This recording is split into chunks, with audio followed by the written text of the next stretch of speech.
Welcome back to the second part of the Origins playthrough. We are going to start with a new character and it will be the Dwarven Commoner. So yeah, that will be the second Origin I'm going to play, but eventually we'll see all 6 of them. So we did see this Origin and now we are going to do... Let me see, this is the Noble, so it will be Faren, which is a rogue, so it's a nice change of pace. Yeah, Dwarven Commoner. We did all this, so good and well, and let's see. He will be an excellent... Well, he can steal items. Let's leave it at that. 2 points. We have dirty fighting. Let's see. Let's use deft hands because I like the bonus when picking locks. And let's use stealth. And we are going to play on normal again because we always play on normal. I'm not going to change that.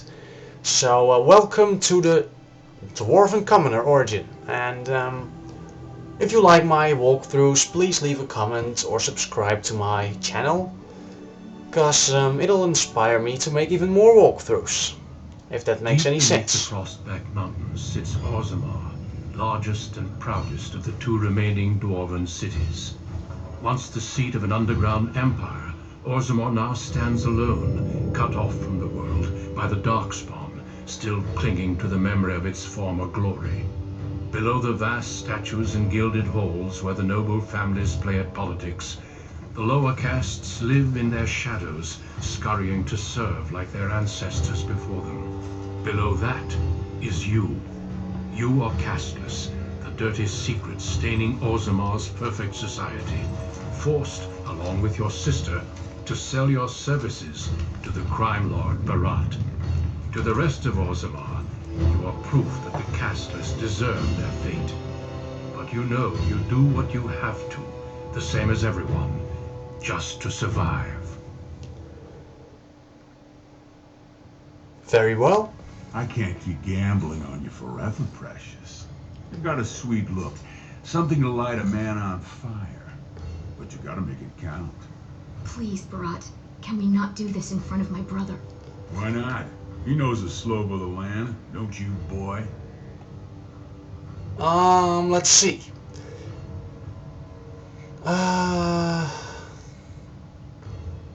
Didn't I tell you not to talk that way to my sister? You told me a lot of things, not one of which meant more than a fart in the middens. Before me, your sister was just another duster. Now check her out. Braids down to here, gold calf teeth. She can recite elf poetry and play the string harp. Every man's dream. All she's got to do is find a lord, squeeze out some kid who looks like him, and we're all living the easy life in the Diamond Quarter. Please, don't get involved. You know that never goes well.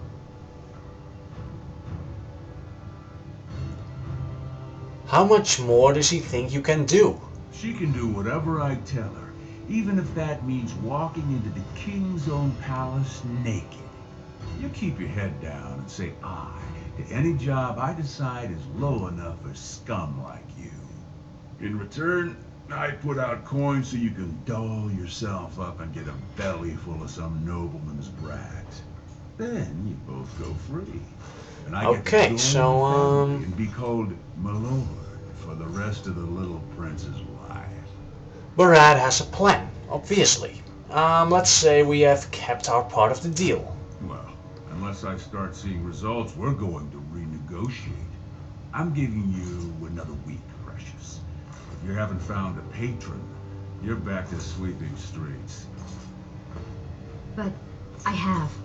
I've met someone. That is, I didn't want to promise, but he seemed interested.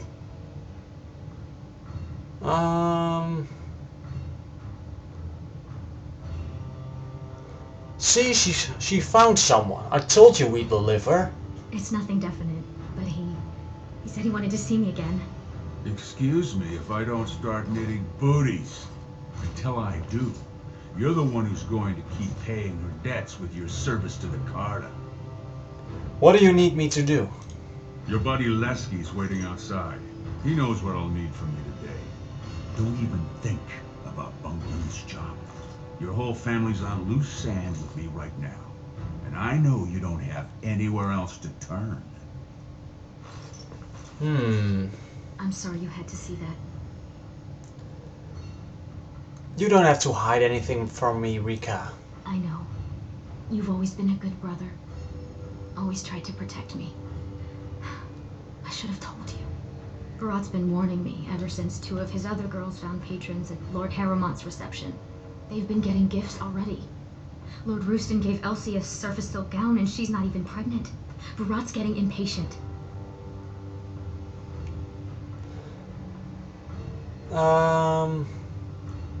Barat expects too much from you. You know how desperate the nobles are for more children. They can barely field enough soldiers to hold the walls against the Darkspawn.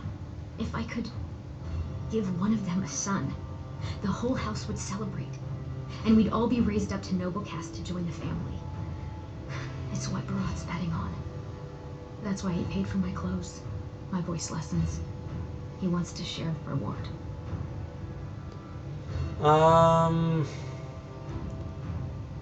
Did you say there was a noble who was interested? Yes. That is, I hope. He certainly seems charming. He treats me like a real lady, not just someone to tumble and forget. Well, I don't trust him already, but let's see. Who is he? I don't want to say, in case I'm wrong. It just seems too mad to think of one of the most important men in Orzammar with someone like me. Anyway, time is resting and I need to get dressed. These fashions will be the death of me. 100 buttons on each sleeve. And Lesky's probably already outside waiting for you. It's not fair that Barat gets to push you around. Money gives him power. He's got family on the surface, which means he can smuggle up lyrium and smithcrafts, and bring down silks, wines, and furs. And he played it smart. When he started expanding, he made sure it was only the casteless he shook down for protection, so the guardsmen didn't care. Can Barat really follow through on his threats? Don't underestimate him. Barat has thugs who'd kill their own mothers just to work for him. So why does Barat care about hustling you to some noble? As far as the nobles are concerned, he still stinks of Dust Town. He's got money now, but you can't buy caste, you know? No noblewoman would risk a dalliance with him. His only chance to join a noble family is to claim kinship with the concubine who bears a noble's son. And that's what he wants more than anything. Don't you? Imagine what it would be like not to have people look at us like we're sewer sludge. To think our lives are worth something. Okay, well, yet you tell me I can become a paragon? It wouldn't be the first time. Garelon the Blood Risen was born casteless, you know, before he went to the surface. And he came back and won the throne. Many paragons have humble origins. All that matters is that the Assembly recognizes their achievements. And once they get that vote, they found their own house, and are as noble as if the ancestors themselves had made it so. Imagine founding our own house. So what are you standing around here for? Go do something great. Maybe I will at that. Maybe you will. But until then, we can only serve as Barat demands.